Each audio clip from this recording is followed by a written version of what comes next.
Working with remote repositories. Cloning a repository. First, let's clone a remote repository. Navigate to the repository you want to clone on GitHub. Click the code button and copy the repository URL. Open your terminal and navigate to the directory where you want to clone the repository. Paste here. In the terminal, type git clone followed by the repository URL and press enter. Git will clone the repository into a new directory named after the repository. Pushing changes. Next, let's push local changes to the remote repository. Pushing updates the remote repository with your local commits. To push these changes to the remote repository, type git push origin main and press enter.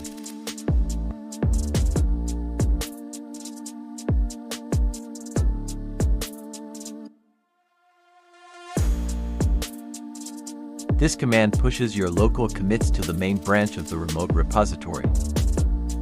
Pulling changes. Finally, let's pull updates from the remote repository. Pulling fetches and merges changes from the remote repository into your local repository. Imagine someone else has made changes to the remote repository.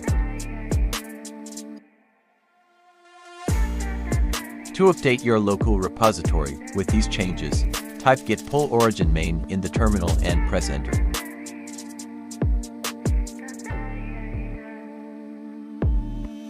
This command fetches the changes from the main branch of the remote repository and merges them into your local repository. To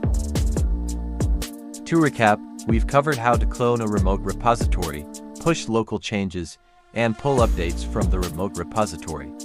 These commands are essential for collaborating on projects using Git. Thank you for watching. In our next video, we'll explore branching in Git and advanced Git commands. Stay tuned.